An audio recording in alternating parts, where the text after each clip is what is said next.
morning, everyone. Welcome to PNU Training Center. My name is Isal Robledo, and I will be your competency assessor in cookery for NC2. Let us acknowledge the presence of Professor Charlene Lucena. Good morning, ma'am. She is not going to assess you. She is here to observe the conduct of assessment is in accordance with the prescribed competency procedure and methodology. So before we start, let us take your attendance. Please affix your signature adjacent to your name and submit your admission slips. So, as I have checked your self-assessment guide, all the questions are answered with yes.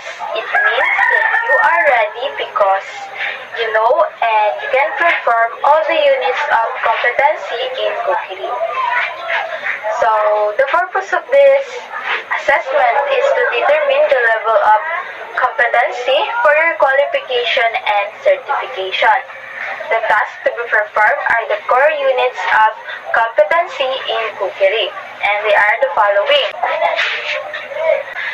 So, clean and maintain kitchen premises, prepare stocks, sauces, and soups, prepare appetizer, prepare salad and dressings, prepare sandwiches, prepare meat dishes, prepare vegetable dishes, prepare egg dishes, prepare starch dishes, and prepare poultry and game dish, prepare desserts, and package prepared foods.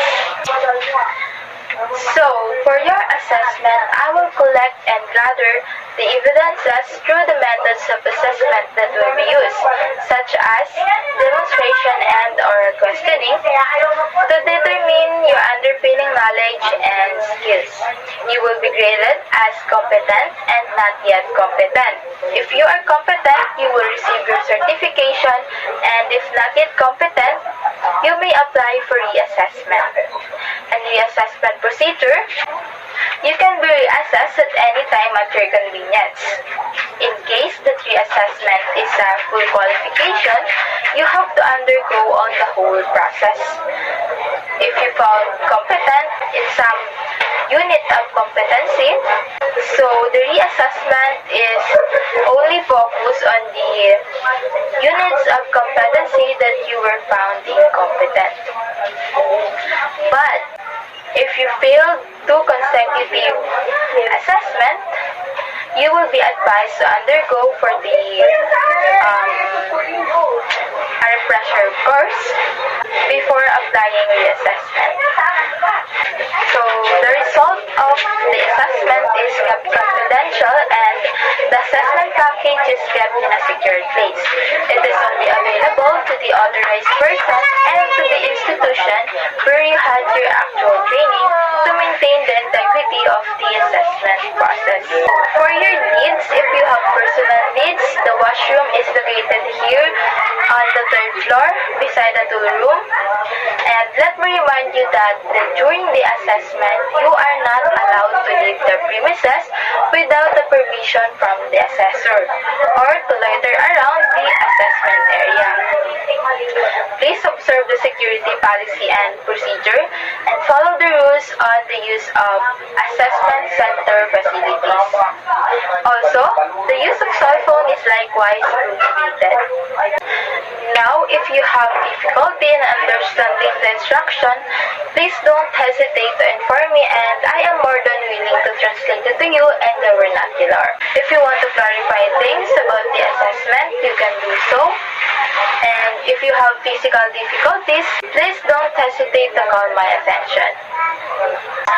So, during the assessment, observe safety while doing difficult tasks. Make sure to check the equipment before plugging it, and if the equipment malfunctions during your demonstration, please call my attention and it will be documented. Observe body mechanics when lifting heavy equipment to avoid injury, and in case of accident, please call my attention so that we can provide you with first aid, and if should emergency arise, our medical staff is ready. So our center is well maintained and located in an environment conducive at any health condition. And it is all open to all denomination. Do you have any question? Okay, let us now proceed to the assessment. So, I have here the specific instruction for the candidates. Please read and understand it carefully and don't hesitate to ask questions right now. Once the assessment started, you are only allowed to ask questions to me and not your co-candidate. So, I will give you your numbers. Number 1, please proceed to the assessment area. And number 2, please stand by to the waiting area. Candidate number 1, please read the specific instructions again. And if you have any question, you can ask me now because once the assessment started, you are only allowed to ask questions to me. Ma'am, I don't have any question. In that regard, you may start now.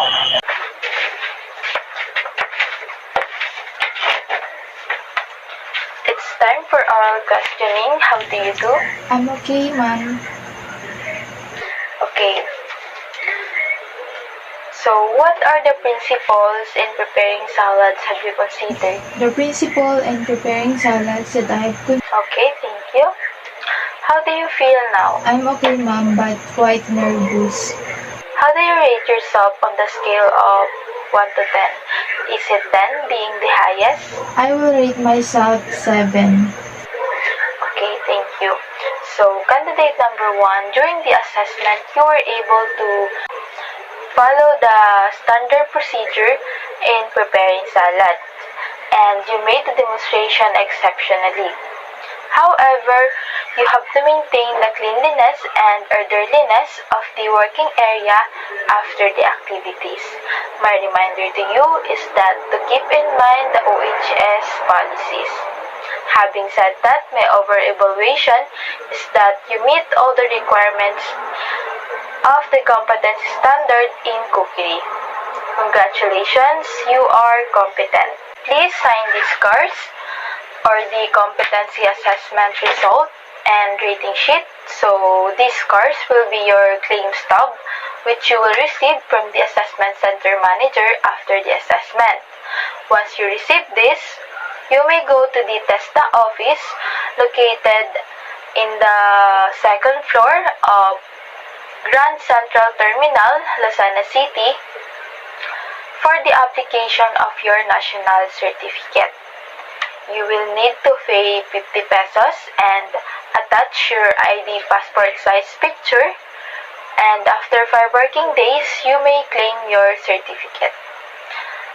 Be reminded that you must bring your transaction receipt and a valid ID. Once again, congratulations.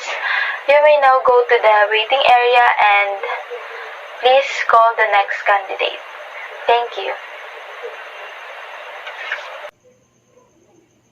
Candidate number 2, please read the specific instructions again. And if you have any question, you can ask me now because once the assessment started, you are only allowed to ask questions to me. I don't have a question, ma'am. In that regard, you may start now. It's time for oral questioning. How do you do? I'm okay, ma'am, but quite nervous. So, what are the principles in preparing salads have you considered? Okay, thank you. How do you feel about your assessment? I feel nervous, ma'am, because I don't know if I've done correctly the assessment. Okay, so candidate number 2, during the assessment, you were able to select suitable plate according to the standard, but you failed to present the salad attractively.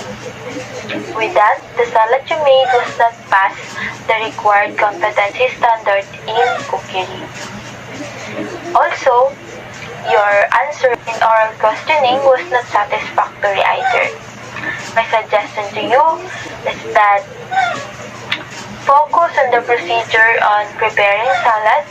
Moreover, always remember to be patient and be confident with what you are doing. Now, based on the result of my observation, I found out that you are not yet competent. However, However, you can be reassessed anytime at your convenience.